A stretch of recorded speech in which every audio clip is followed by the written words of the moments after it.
The first thing Sam heard that morning was the wind hitting the cabin like a fist, hard enough to rattle the shutters and shake loose the cold buried in the corners of the room. For a moment, before fully waking, he wondered if the storm would finally swallow the valley whole. Then a sharper thought cut in, one that carried weight and urgency. What if something out there was calling for help, and no one heard it? The question came without reason, but it lodged in him, uneasy and insistent. By the time he stepped into his boots, the unease had sharpened into something closer to dread. Noah was already awake, rubbing his eyes, asking why his father was staring out the frosted window like he expected something to rise out of the white. Sam didn't answer at first. Instead, he opened the door to the storm and felt its teeth sink into his skin.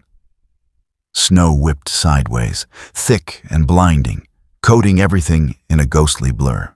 It was the kind of weather that erased tracks, swallowed sound, and hid danger in every drifting shape. Yet something in him said they had to go out there anyway. He told Noah they were heading to the old horse shed, though the words came out quieter than usual, edged with caution. The boy didn't question him. He rarely did when Sam used that tone. Together, they stepped into the storm, leaning into the wind as if walking through a wall. The valley had vanished, replaced by an endless smothering white. Their breaths turned to ice in seconds. Sam kept his hand on Noah's shoulder, guiding him along the fence posts that barely poked through the snow. Every few steps, he lifted his head, listening for anything beyond the howl of the blizzard. At first, there was nothing. Then, faint, thin, almost swallowed by the wind, something that did not belong to the storm. A sound too soft to be a branch snapping, too quick to be the wind bending metal. A cry, small, trembling, human. Sam froze. Noah looked up, wide-eyed. The cry came again from the direction of the shed. Sam felt the hair rise on the back of his neck. He urged Noah forward, faster this time, not caring about the snow piling up in their boots. When they pushed open the shed door, the hinges groaned under the cold. Inside, shadows clung to the corners. Dust hung in the air like old memory. And in the far corner, curled into a tight ball under a broken saddle blanket, was a little girl no older than 3. Her cheeks were raw from the cold, her lips trembling uncontrollably. She stared at them with eyes so wide they looked like they were carrying the entire storm inside them. For a moment, she didn't speak. Then her small voice cracked through the quiet. "Mama. Mama's dying." The words hit harder than any wind. Noah's breath caught. Sam barely had time to react before instinct took over. He shed his coat, wrapped it around her tiny body, and lifted her against his chest. She clung to him weakly, fingers digging into his shirt as if terrified he might disappear. Sam asked her where her mother was, but her words were too broken to form anything useful. Still, she pointed toward the forest, toward the deeper white. Sam knew what that meant. Someone out there was losing the fight against the storm. He told Noah to stay close, and they pushed back outside, walking in the direction she had indicated. The wind seemed to scream louder, as if warning them back. But Sam refused to stop. A life depended on him, maybe 2. They found her under a fallen pine, half buried in snow, her body curled like she'd been trying to shield herself from the wind. Abigail Dawson. Sam didn't know her name then, but he knew she was dying. Her skin burned with fever. Blood had frozen into the fabric of her shoulder. Her breaths were shallow, uneven, the kind that meant she didn't have long left. Sam knelt in the snow, checked her pulse, and felt it flutter weakly against his fingers. He called her ma'am, gently touching her forehead, unsure if she could even hear him. Her eyes opened for a moment, glazed, terrified, and pleading without words. She tried to speak, but only a harsh rasp escaped her lips before her head fell against Sam's chest. There was no time to think. He lifted her carefully and told Noah to take the girl's hand. The wind pushed against them with enough force to stagger Sam sideways, but he held on, tightening his grip on Abby's fragile weight.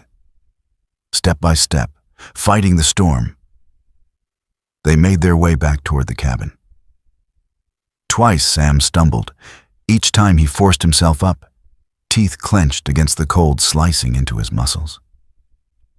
When they finally reached the door, Sam nearly collapsed inside. The sudden warmth felt unreal after the brutality of the storm. He laid Abby beside the fire, her breath so faint it barely fogged the air. Noah helped settle the little girl, Grace, onto a blanket and wrapped her in another quilt. She started crying then, soft, tired, frightened, and Noah sat beside her, offering her his favorite wooden horse without a word. Grace clutched it as if it were the last warm thing in the world. Sam knelt beside Abby again, brushing the ice crystals from her hair. Her pulse thinned under his fingertips. For a moment, he wondered if he had brought her back only to watch her die. The thought settled on him like a weight. But something in her face, something stubborn, something desperate, told him she wasn't done fighting. And neither was he. He added wood to the fire, heated water, prepared herbs the way his late wife had once taught him, and began the long work of coaxing a stranger back from the edge of death. Outside, the storm thundered against the valley. Inside, a fragile thread of life held on. Sam didn't know it yet, but saving Abby Dawson and her little girl would unravel every quiet corner of his existence. And by the time the storm passed, nothing about his life, or Noah's, would ever be the same again. Heat from the stove threw a shaky circle of light across the cabin, painting the rafters in amber and smoke. Outside, the world was still half swallowed by the storm's remnant. But inside the room, the atmosphere thinned into something softer, closer to mercy. Abby lay propped on blankets, her shoulder wrapped in cloth stained dark where the wound had bled, and sweat beaded on her forehead, though the air was warm. Each breath came with a carefulness, a labor that made her face hollower than the memory Sam had first seen beneath the pine. Sam moved around her with the attention of someone handling a live ember, gentle, watchful, afraid to drop what was barely staying alight. He tended to her wounds with steady hands, boiling water, steeping herbs, until the kitchen filled with a sharp, medicinal scent that reminded him of summers long gone, and of a wife who had shown him how to bind a cut without flinching. Noah hovered by the door with the wooden horse pressed to his chest, eyes bright and solemn in a way children can be when they decide to be brave for someone else. Grace curled against a stack of quilts near the fire, small fists clutching at stitches as if they were anchors. The first nights were the worst. Abby's fever spiked, and with it came dreams so raw they brought her to the edge of waking in panic. She would sit bolt upright, face wet, words tumbling out in a language of fragments, shouts, a slammed door, the smell of whiskey, hands that gripped like iron. Noah would put a careful hand on her knee, a tiny, deliberate comfort. And sometimes Abby would find herself pressing her forehead to his palm as if she could borrow steadiness from the child.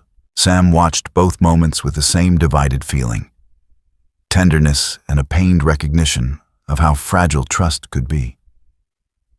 He had learned to keep his own distance at first, measured steps and polite silences, because old grief had taught him that closeness could burn. But watching Abby's hands tremble as she tried to button a shirt or seeing her flinch at a sudden noise, something in him softened in ways that logic could not justify.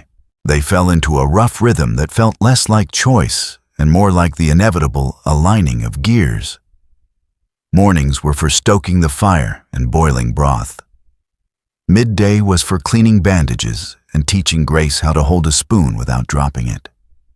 Evenings were for stories. Sam telling Noah and Grace the same simple tale his wife had once told. A story about a horse that found its way back through a blizzard.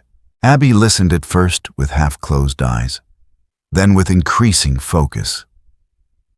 Until one night, she spoke without preface about leaving. About the first time Vincent had slammed a door so hard, the pictures on the wall rattled.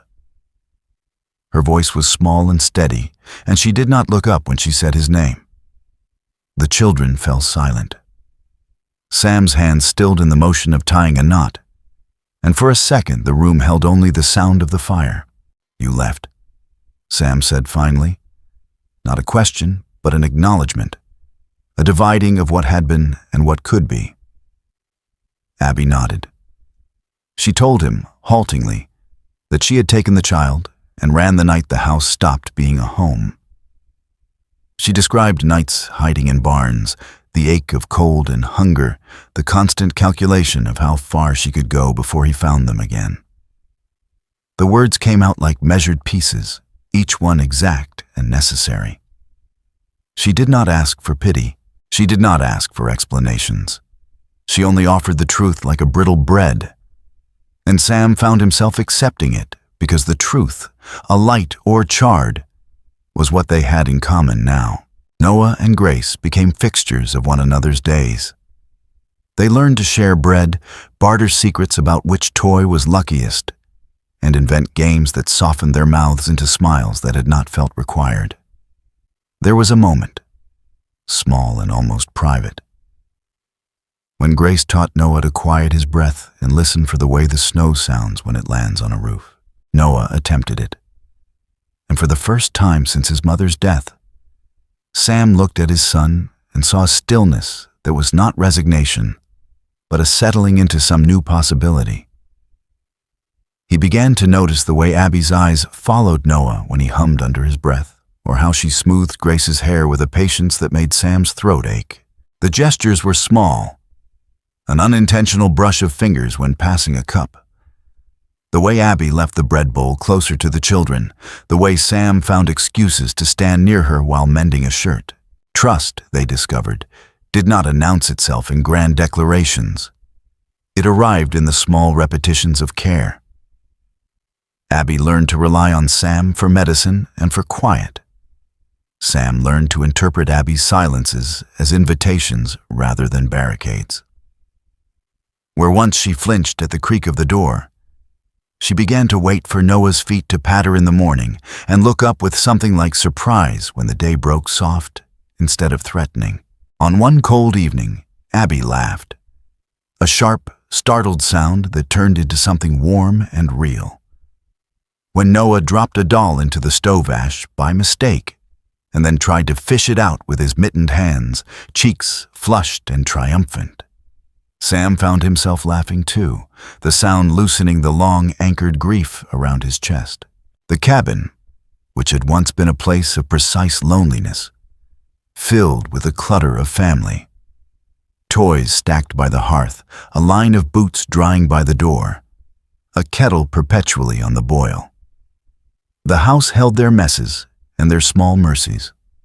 It held, too, the first fragile admissions that they might not be only temporary caretakers of one another. Abby began to leave the room for short periods, walking the short path to the outhouse or sweeping the front stoop, steady enough now that Sam could allow himself breath without it hitching. The children learned to bring her water without being told. Sam often caught himself watching Abby through the haze of the stove smoke and feeling, without planning it, a weight of protectiveness that felt different from the dull ache of loss, something like hope nodded to duty. By the time the storm's last breath flattened into an ordinary wind, they had accumulated a dozen small proofs that they could depend on one another. A bowl of warmed soup left beside a sleeping child, a stitched sleeve, a lullaby hummed low enough to be a promise. None of it erased what lay ahead. Questions of what the town would say, of whether Vincent's rage had really been left behind. But it created a new fact. Inside the cabin, beneath the firelight and the herb's bitter tang, trust had begun to take shape, slow and stubborn as a new shoot pushing through old frozen earth. Spring announced itself not with color, but with sound. Dripping water, shifting ice, the soft collapse of once frozen branches giving way under their own weight. It was subtle at first, something Sam noticed while chopping wood outside the cabin. The wind no longer carried the bite of winter, but a gentler, almost hesitant warmth. Snow thinned in patches, revealing the brown grass beneath, and the sky, no longer trapped under storm clouds, opened wider each morning. Sam felt the change in his bones, in the loosened tension across his shoulders, and in the lighter rhythm of footsteps inside the house. Abby moved more steadily now, her shoulder wrapped but healing, no longer burdened by fever. She stepped into the daylight like someone relearning the shape of freedom, taking in the thawing valley with quiet amazement, as if surprised to find the world still willing to welcome her. Daily life returned in small, deliberate gestures. Abby insisted on helping with chores despite Sam's reminders to rest. She swept the floors with one hand against her bandaged shoulder, kneaded bread slowly but with determination, and took pride in hanging laundry outside even when the cold caught at her breath.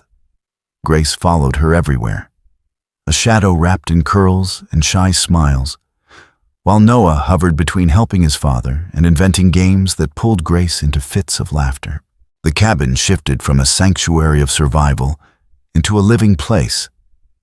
Shoes by the door, quilts aired out on the porch, the scent of baking bread drifting through the open windows.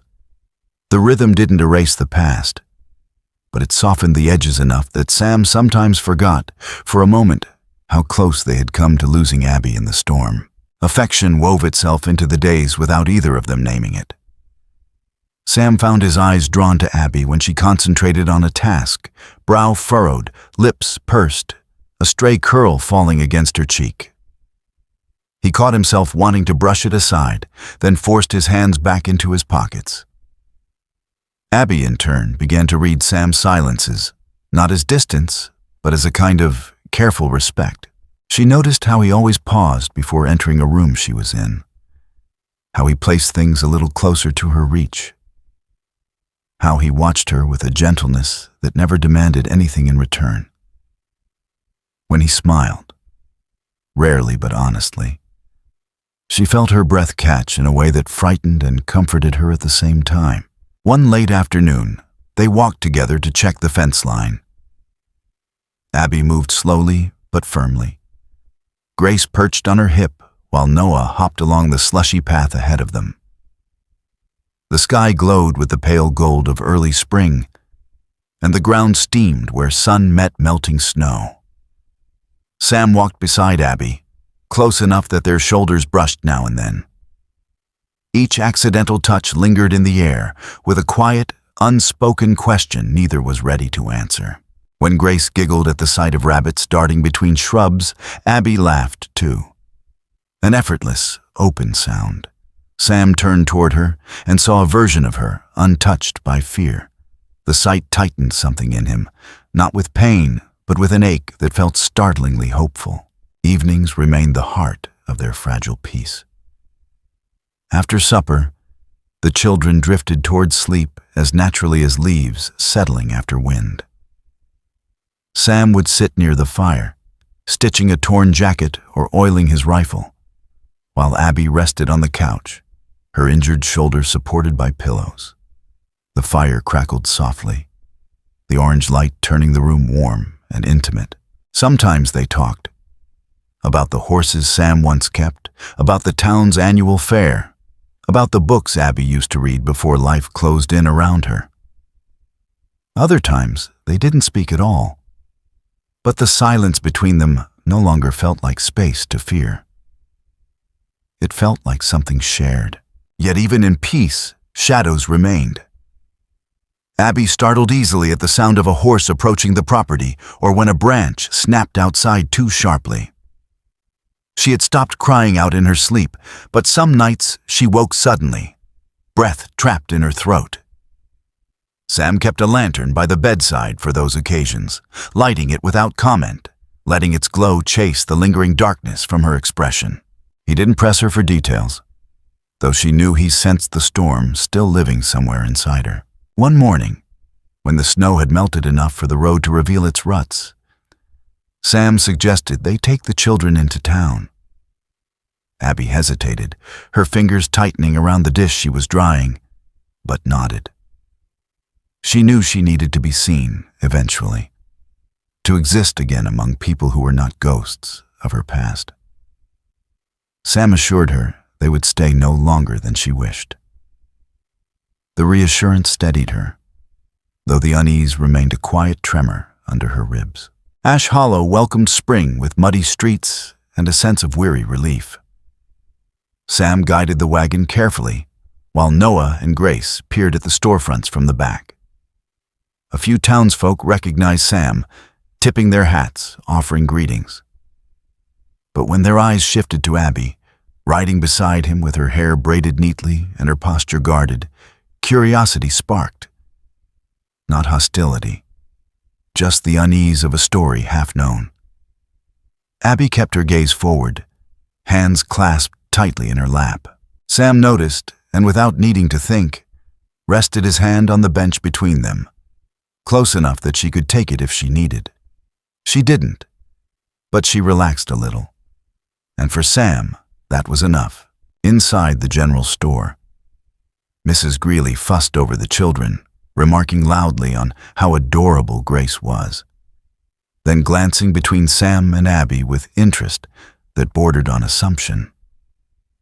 Abby flushed at the attention, but Sam deflected the questions with polite brevity. They purchased flour, sugar, fabric, and a new pair of boots for Noah. When they returned to the wagon, Abby exhaled as though she'd been holding her breath for the entire trip. Sam helped her up, his hand warm and steady on her waist. She murmured a soft thank you, not for the help, but for the subtle shield he had provided all day. That night, rain replaced the last of the melting snow. The roof sang with its rhythm while the fire burned low. Abby watched the flames, fingers curled around a mug of tea, and whispered, "It feels almost normal." Sam understood the weight of that word, normal, how it held both longing and fear. He sat beside her, not too close, but close enough that she could feel his presence. "Normal comes slow," he said quietly. "But it comes." She looked at him then, truly looked. And Sam felt the room shift, as if the rain itself paused. Her eyes held gratitude, softness, and something deeper, a recognition of safety she wasn't ready to speak aloud. The moment lingered until Grace stirred in her sleep, and Abby rose to check on her. Sam watched her move through the dim light with the grace of someone rebuilding herself piece by piece. Spring had brought warmth, laughter, and the beginnings of something neither dared to name. But the shadows stretching along the valley reminded Sam that peace, no matter how tender, could be easily shaken. And as Abby tucked Grace back under the quilt, she felt it too. The sense that somewhere beyond the thawing fields, a storm not made of snow was preparing to return. The first sign that something was wrong was the silence, an unnatural stillness that settled over the yard just after noon, when the air carried the lingering chill of late spring, and the wind held the distant scent of thawing pine. Sam noticed it while splitting logs.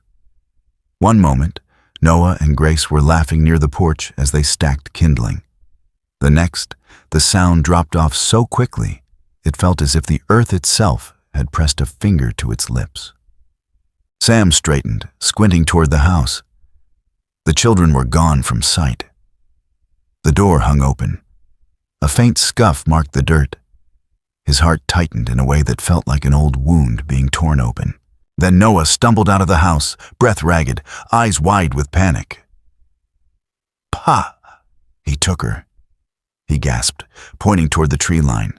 A man, he grabbed Grace. He said to tell Abby. The rest dissolved into sobs.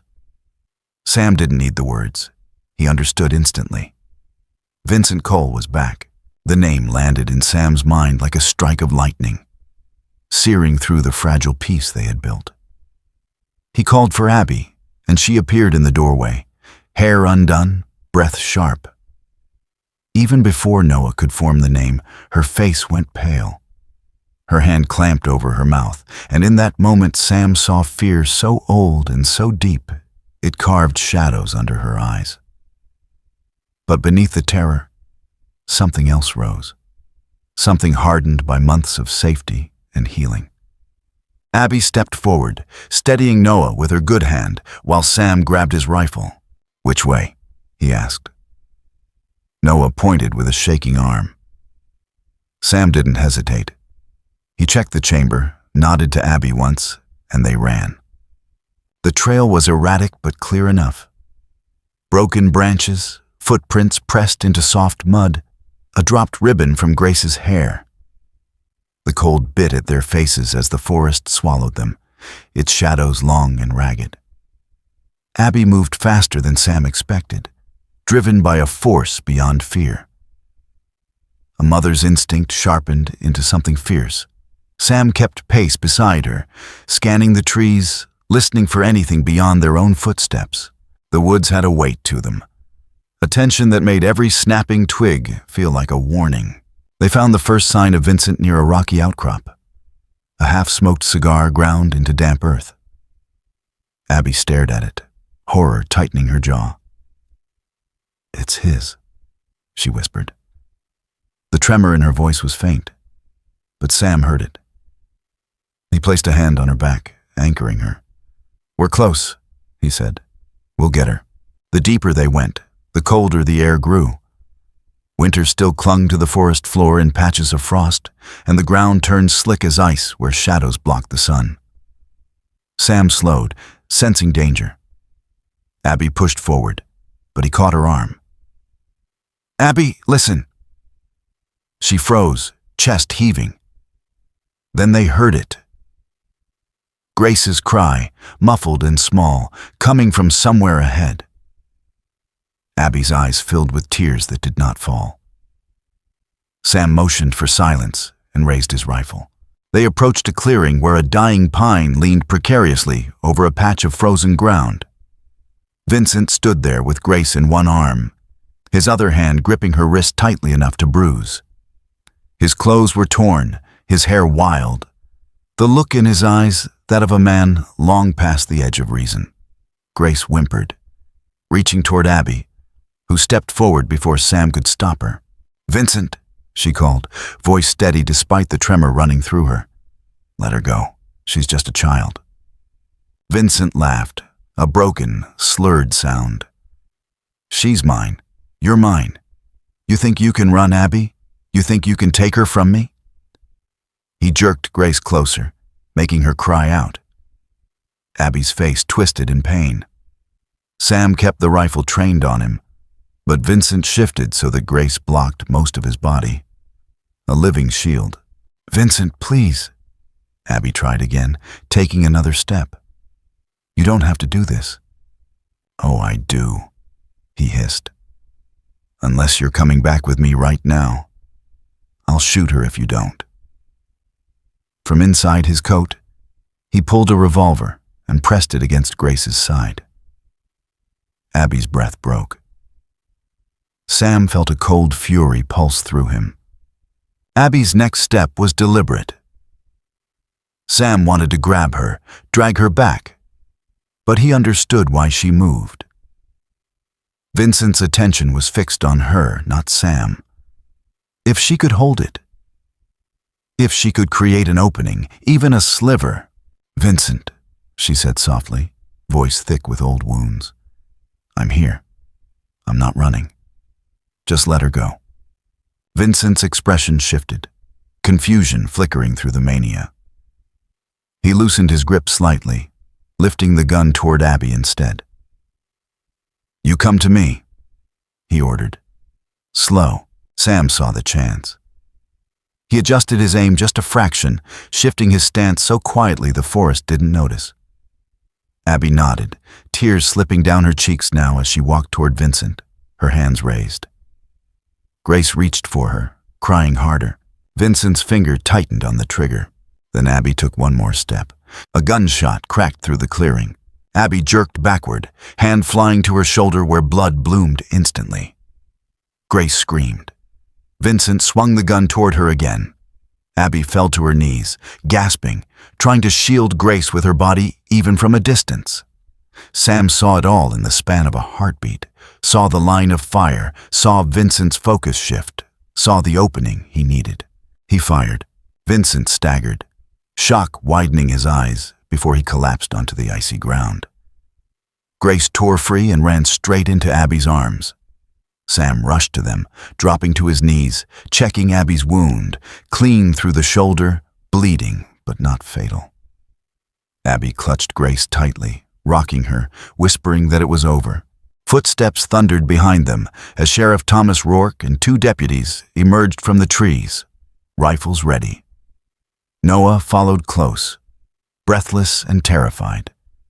Sam didn't look away from Abby. The sheriff cuffed Vincent's barely conscious form and hauled him upright, muttering curses under his breath. But for Sam and Abby, the world had narrowed to the wound, the child, the shaking breaths they shared in the aftermath of terror. Abby leaned into Sam as he helped her stand, his arms secure around her back, Grace clinging to her waist. Noah ran to them, wrapping his arms around his father, then Abby, then Grace, crying uncontrollably. Sam held all 3 of them close, his voice rough but steady. "It's done," he murmured. "He won't touch any of you again." As they made their way back through the forest, slow, painful, but alive, the last patches of frost cracked beneath their boots. Winter was dying for good this time, and with it, the darkest shadow that had stalked Abby's life. Ahead, the valley waited with the soft glow of a fragile spring evening, as if urging them toward a future none of them had dared to imagine. The days following Vincent's capture unfolded with a quietness that felt almost unreal, as if the world itself had paused to let the 4 of them breathe again. The valley softened under spring's steady patience, the snow shrinking into thin white ghosts along the fence posts while the river swelled with meltwater. Inside Sam's cabin, warmth and routine slowly wove themselves back into place, though everything carried a new tenderness.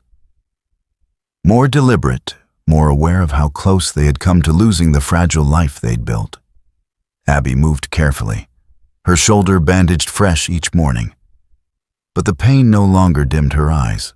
Instead, it deepened them, giving her gaze a clarity that Sam noticed every time she turned toward him, as if the ordeal had carved away the last lingering shadow of doubt about where she belonged. Grace stayed close to Abby, drifting from her mother's side only long enough to follow Noah through the yard, chasing the first spring butterflies or poking at puddles with sticks. Noah, older in ways he shouldn't have had to be, kept a protective watch over her, glancing back often to check that Abby remained nearby. Sam saw those glances and felt both pride and a quiet ache. The boy had carried fear too heavy for his age, but he was settling again, slowly, like a house finding its foundation after a storm. Sam rebuilt the fence line with renewed energy, repairing what winter and chaos had damaged. He kept the rifle close, though not out of fear. More out of habit, a protector's instinct sharpened by the memory of the forest clearing. The sheriff had assured him that Vincent would not be walking free again, not after the charges stacked against him.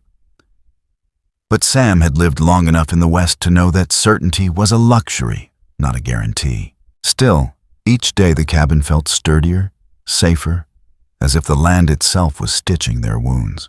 One morning, Abby joined Sam outside, her steps still slow, but steady enough that he didn't rush to offer help.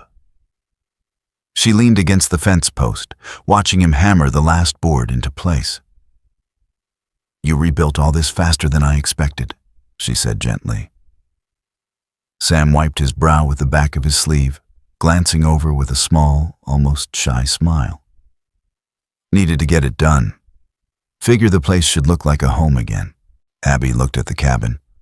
Laundry fluttering on the line, the windows cracked open to let in the scent of thawing pine. And then at Sam. Her expression softened. "It does," she whispered. "Because of you." The words unsettled something in Sam, loosening a long-held knot in his chest. He wanted to say something, to answer the weight of her gratitude with his own truth. But the words caught. Instead, he nodded, hammered the last nail, and stood beside her, letting the moment settle between them like a shared breath. Abby didn't push. She simply stayed, shoulder brushing his lightly, as if testing the shape of a possibility neither had spoken aloud. Inside, the cabin felt different now. Warmer, fuller, shaped by 4 lives instead of 2. Abby began cooking again once her strength returned, filling the kitchen with the scent of fresh bread and stews that simmered slowly throughout the afternoon. Sam found himself lingering in the doorway more often, watching her move through the small space with a quiet confidence he hadn't seen when she first arrived. Grace helped by carrying spoons. Noah set the table, and the 4 of them formed a rhythm that felt less like a temporary arrangement and more like the early outline of a family. At night, after the children slept, Sam and Abby often sat by the fire. Sometimes they talked about small things, daily things, safe things. But sometimes silence stretched between them, not tense or uncomfortable, but full. It was the kind of silence that hinted at something growing, something patient and steady. Abby would lean back against the couch, breathing deeply, the firelight warming her face. Sam often watched the glow on her skin and wondered how a woman who had suffered so deeply could hold so much quiet resilience. Abby, catching him watching, sometimes smiled in a way that made Sam's breath hitch, like she was acknowledging a truth he wasn't ready to voice. As spring deepened, so did their routines. Sam took the children fishing at the creek. Abby stitched new clothes for Grace from leftover fabric. Noah began sleeping through the night again. Grace's laughter returned with a bright, unburdened sound that Abby confessed she hadn't heard in almost a year. And Sam, in unguarded moments, imagined what it might look like if this life weren't temporary. If Abby stayed. If Grace grew up on this land. If Noah had a sister to run with and a woman he could tuck under his arm each night without fear of waking alone. Yet neither Sam nor Abby forced the question. They let the days answer instead. It happened one calm evening. The sun had dipped low, turning the sky gold, and the children had fallen asleep early after a long day of play. Abby stood by the window, looking out at the yard, the fence Sam rebuilt, the path they had walked together so many times, the open stretch of land that had once felt terrifyingly vast. Now it felt like possibility. Sam stepped behind her, stopping a respectful distance away. "Abby," he said quietly. She turned, eyes warm, but curious. Sam hesitated, searching for words he had never imagined saying again. "You and Grace, you don't owe me anything.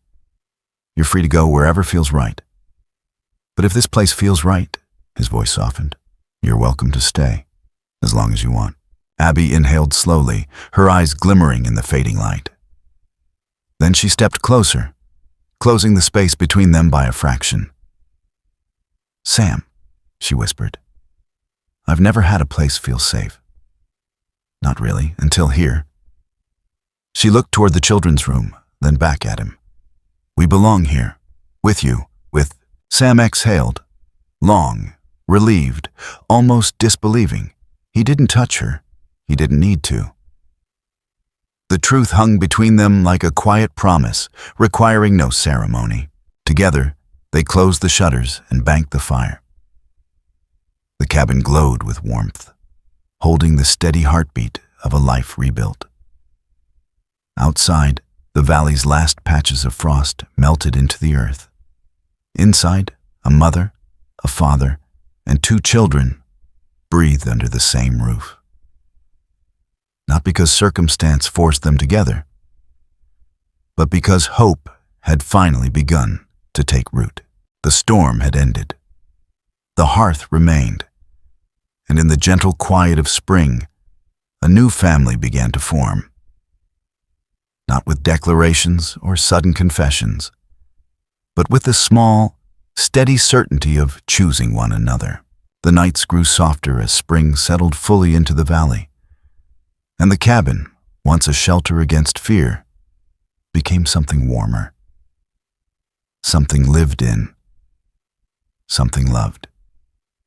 Sam moved through the home with quieter steps now, not out of caution, but out of a newfound peace. Abby found herself pausing sometimes in the doorway, watching Noah and Grace sleep beside each other, their breaths rising and falling in easy rhythm, and she would hold her hand against her heart, steadying the swell of gratitude inside her. In the hush between dusk and dawn, when the fire glowed low and the world felt tender, she often whispered to herself that safety could be real after all.